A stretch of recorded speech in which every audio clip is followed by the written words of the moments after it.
Welcome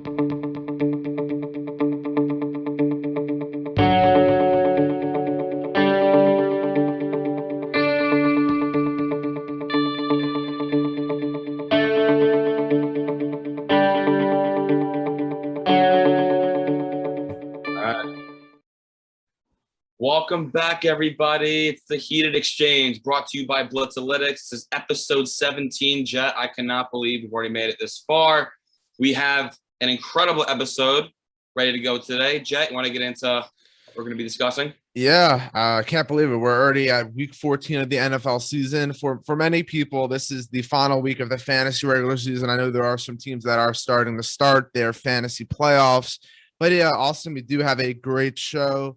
We're going to be talking about some of our preseason takes and if they really panned out or not, as well as some of the bold predictions we made early on in the season. Always, of course, we're going to talk about the Blitz League, give you a little update on what's at stake in this final week of the fantasy regular season. Then we're going to talk about a couple of guys that we feel are going to have big games in the first week of the fantasy playoffs, as well as we will finish off with our upset pick of the week. So it should be another exciting one, and it'll be definitely a trip down memory lane with all the previous takes we're going to talk about in this one. Some good, some not good, but can't win them all, right? Oh no, yeah. But yeah, let's get started right now with the Blitz League.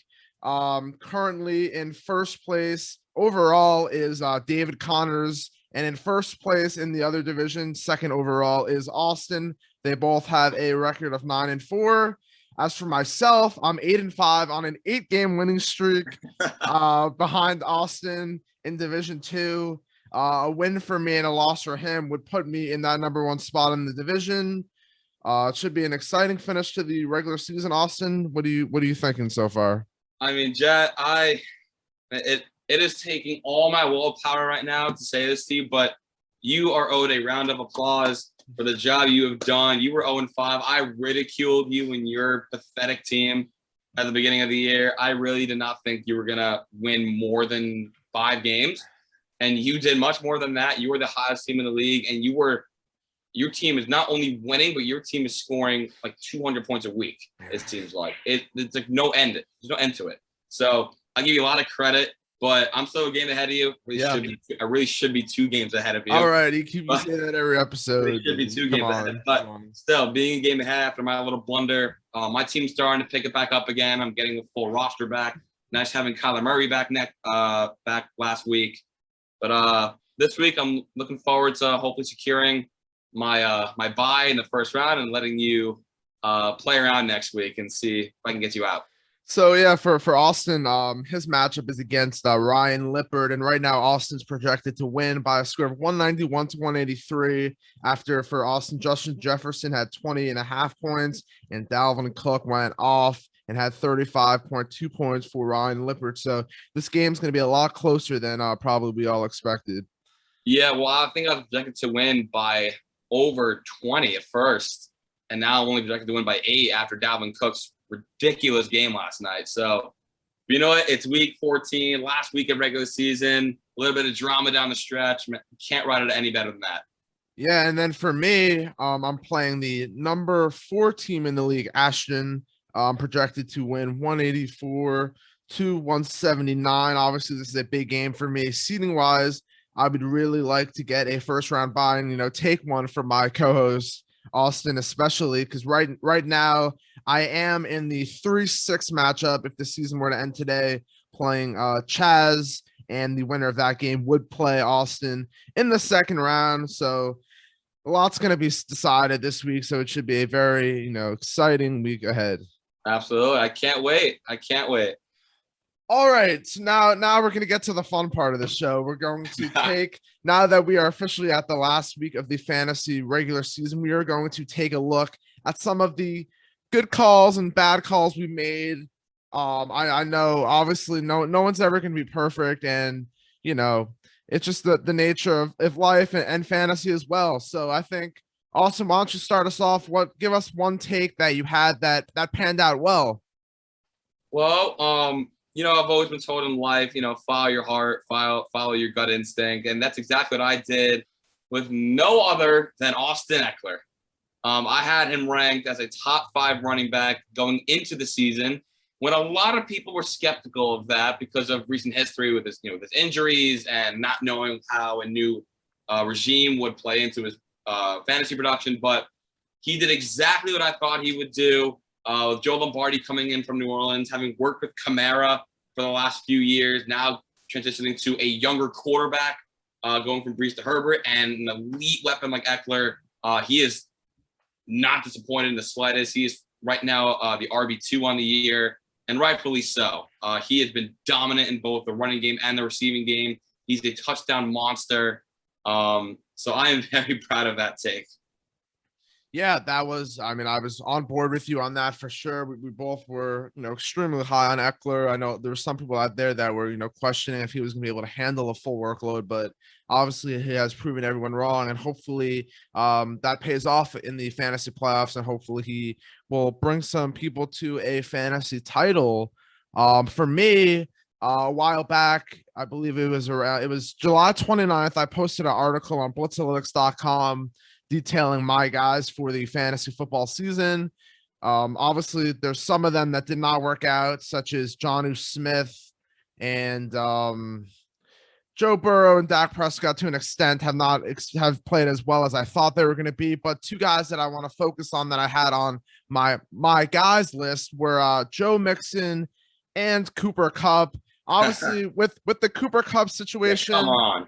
I didn't expect him to obviously finish as the number one overall wide receiver. I expected him to finish as a top 12 wide receiver.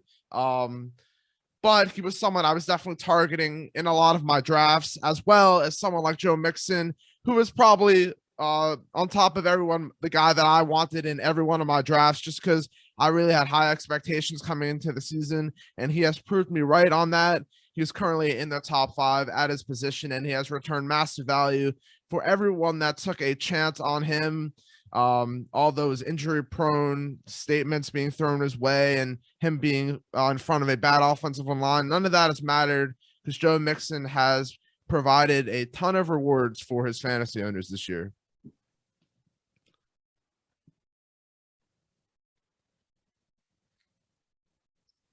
Austin, do you have another take that you made that has paid off? Well, let's see. I want to think for a second. A guy that I think has been playing really well this year. He is what I like to call Mr. Consistent. Keenan Allen, also on the Chargers. That guy is a reception monster. He is every week you expect him to haul in at least 6 or 7 targets. He has pretty much done that this season.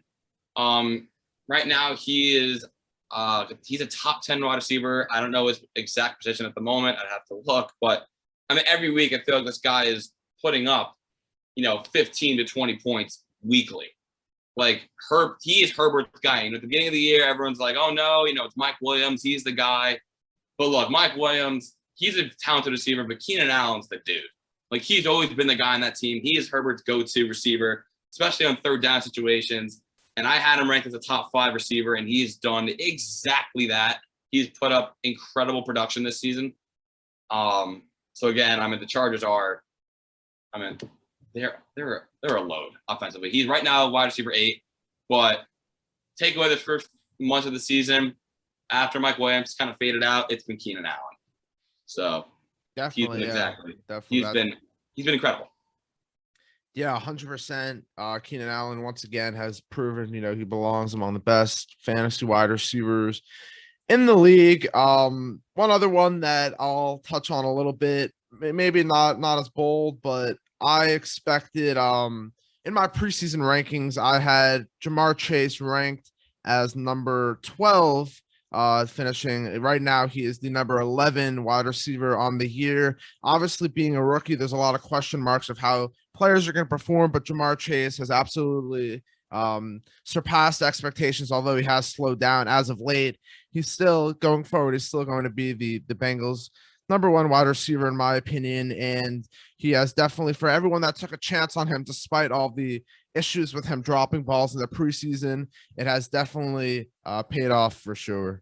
By the way, give me some credit the other week when we discussed which receiver in the top 5 would drop out. I specifically said Jamar Chase, and so far that has panned out. You did say Jamar Chase. Yeah, that's in a large part due to the reemergence of T. Higgins. So yep. that take was spot on. So good call for Austin on that one. Also, one more call. What I like to give myself a little pat on the back for Carson Wentz. I had him coming into the season as quarterback 10, and he's right now quarterback 11. So that's pretty spot on considering that his past couple years in Philadelphia, where he has just looked lost. But I expected him to come into Indianapolis, establish himself there as a QB1, and lead that team to the playoffs. And it looks like they are going to be a wild card team. I still think they're going to make it. I think they're too good in the run game and defensively to not make playoffs. But Carson Wentz has done an incredible job this year leading this team. So I don't expect him to let up anytime soon. Absolutely. Now, unfortunately, with the good comes some bad. So, Austin, what's one take that you were really, really backing, but it just did not go your way? Well, the most obvious choice in my mind was two choices. One of them, I'm going to go with Deandre Hopkins. He has been a huge disappointment this year. After last year's season, he was unguardable, Kyler Murray's go-to guy, and now it is transitioned to Hopkins being a touchdown-dependent receiver. He only had, I know he was coming off an injury last week. He only had 2 catches. Thank God one of them was a touchdown, but he is just so touchdown dependent. The volume is not there anymore, and he is, frankly, not a reliable starter at this point in time. And I cannot believe I'm saying this about Hopkins, but he's really, I can't rely on him at this point. Like, I would start other guys over him at this point. Yeah, I mean, he is coming back from injury, so we'll have to see how he plays the remainder of this season. But yeah, he has definitely been a disappointment for people that decided to pull the trigger on him in round 2 of many drafts.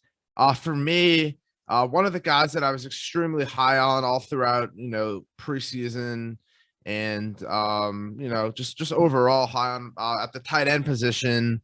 Jonnu Smith of the New England Patriots has just not been what I expected him to be.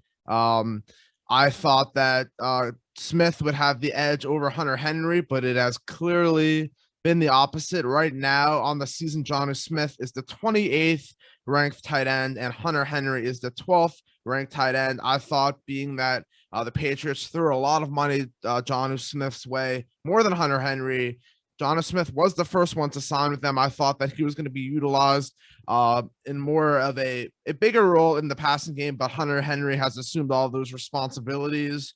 I think the Jonnu Smith experiment of drafting him in fantasy is over for me, but it was a fun little ride throughout the offseason. Well, adding on to that, another guy that I think has been the biggest disappointment, and it's not even close, guy who finished as a top 10 wide receiver last year in Allen Robinson. He is not even on the map anymore. He's not even, like, you can't even pick him up in a league. He should be on waivers, and you shouldn't even pick him up at this point. Like, he does nothing out there. He's a zero. Considering where he's been basically his whole career, known as a top wide receiver in fantasy football. But this year, I mean, wow. There's no other words to really describe it except just wow. Like, what a drop off. So that was a very bad take. Yeah, I do think, I think we'll chalk this up as maybe an outlier year. I think if he's on a different team next year, I think his fantasy outlook is going to be much brighter, especially if he has a decent quarterback. I think he's going to be a value next year in drafts. He's definitely going to fall, but yeah, you could chalk this up as a disappointing year, and he's definitely one of the top busts, if not the top bust in from this fantasy season. 100%. But for me, I'm going to talk about one more guy that I was extremely high on, and while he did, show some flashes throughout the year, these last several games he has struggled due to not only injury but just an overall lack of explosiveness. I had a Zukul Elliott finishing as a top 2 running back this year. Obviously, that's not going to be the case. He's just not the same player he once was.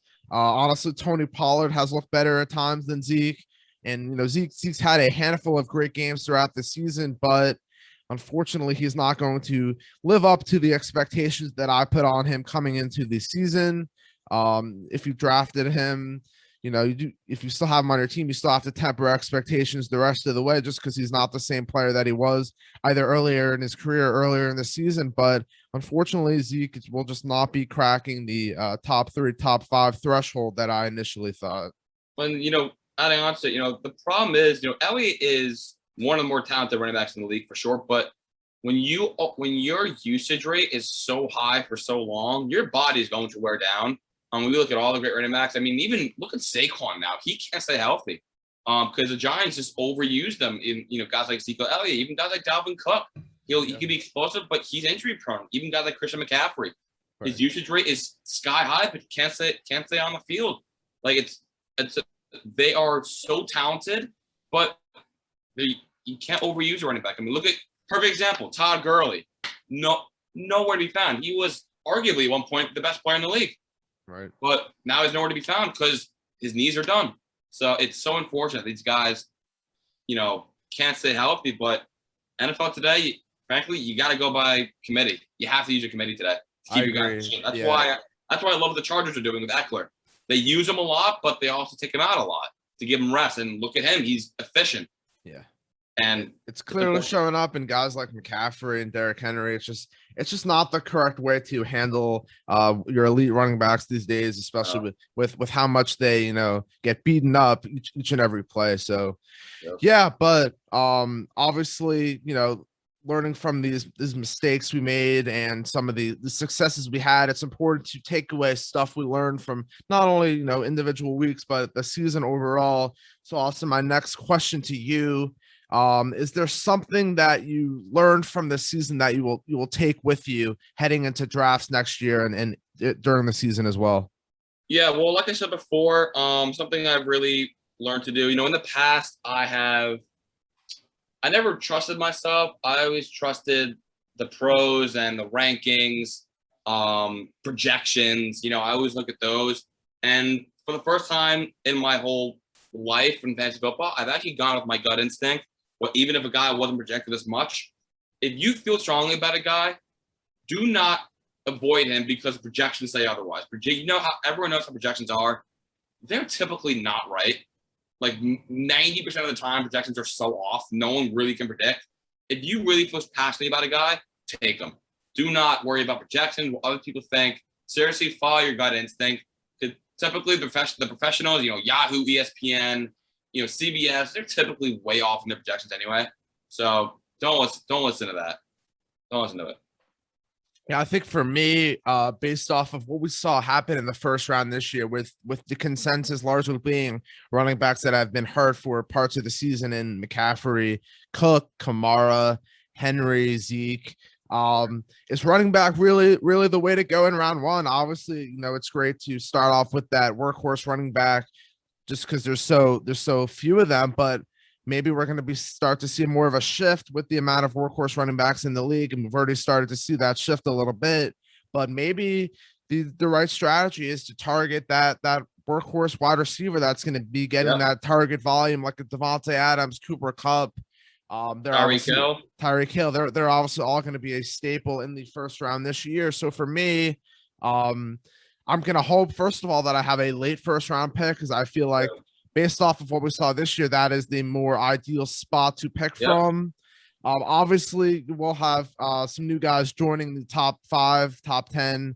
It's guys like Jonathan Taylor, Mixon, Najee Harris. They'll probably definitely be in that first round for sure. Right now, Jonathan Taylor, assuming he does not get hurt or something drastic happens, he should be a top 3 pick. Yeah. So I think Najee should be in there. Derrick Henry should be in there still. Eckler should be in there.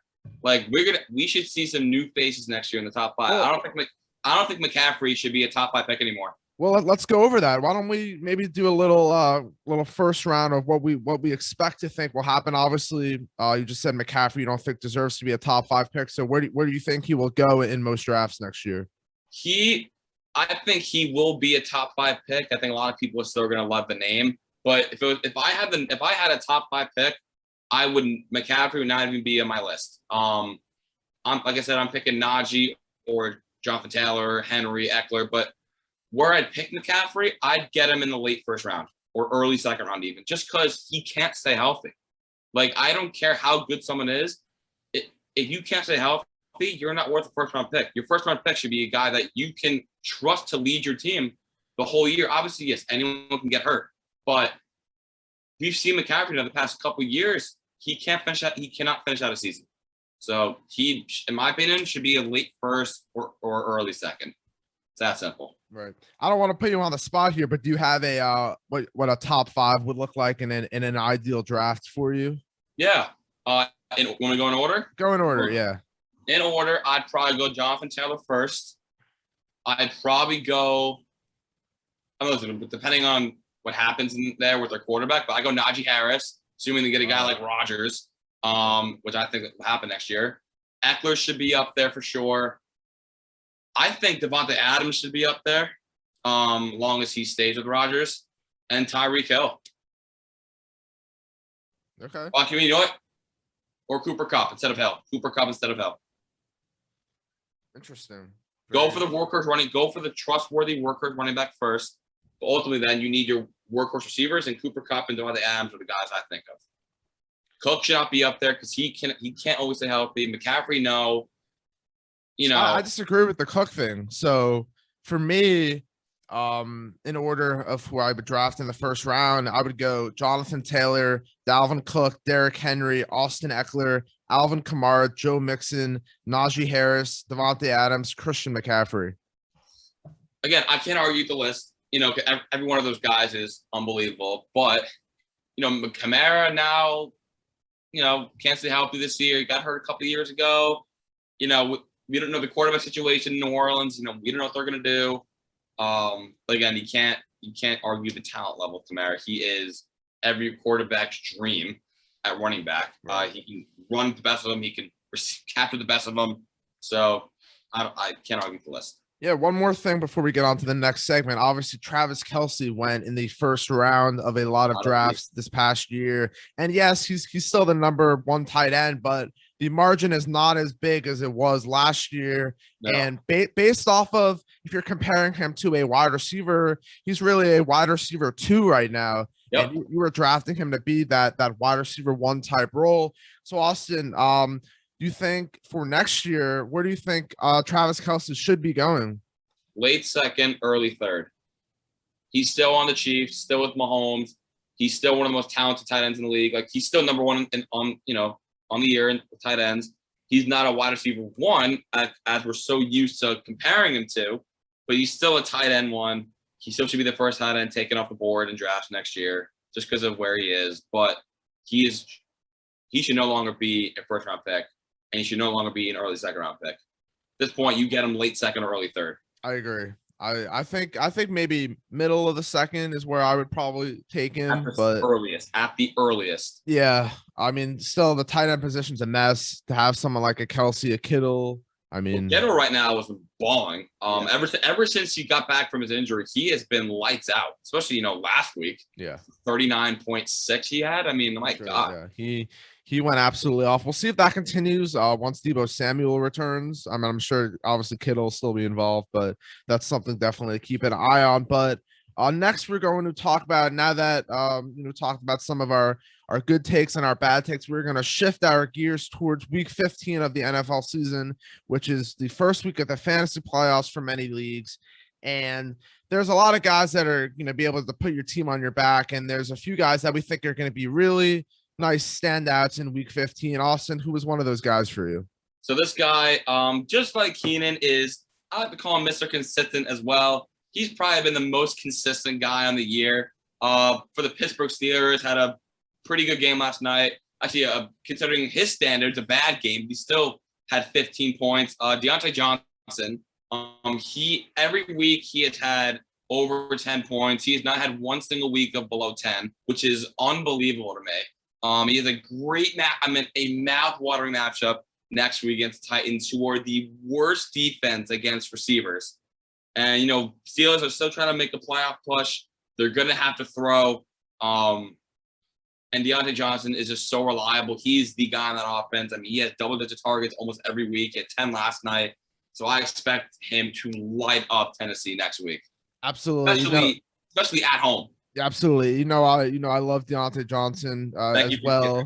Thank you for giving me him, by the way. You're welcome. I put him in the right hands. That's all that matters. Yeah, Deonte Johnson has been a stud. He's probably going to be within the first several rounds in the drafts next year. He definitely deserves it. He deserves it.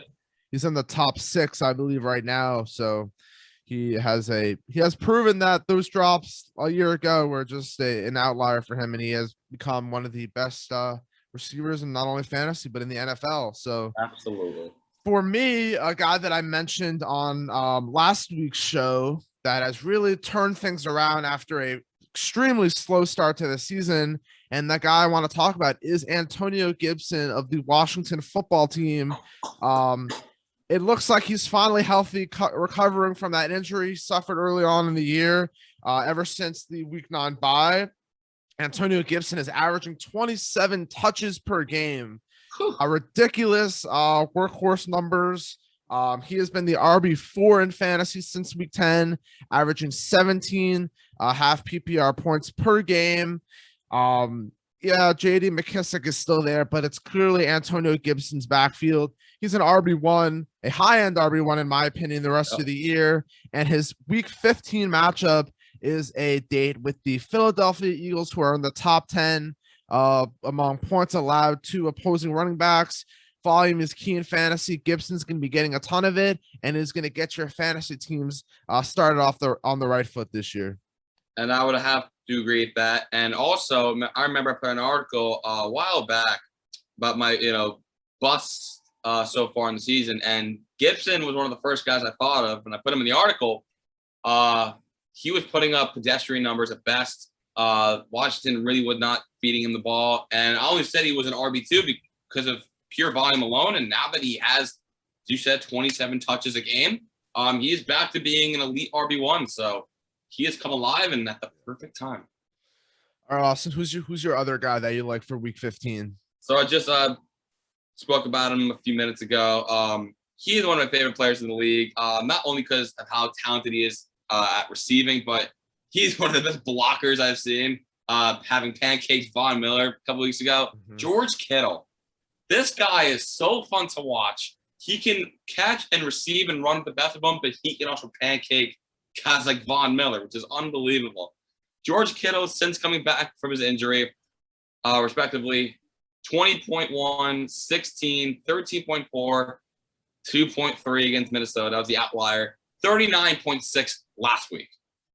He has been a machine. He's been averaging, a gazillion targets a game, 8, 7, 12. Like, he has been unbelievable, and he's heating up at the right time.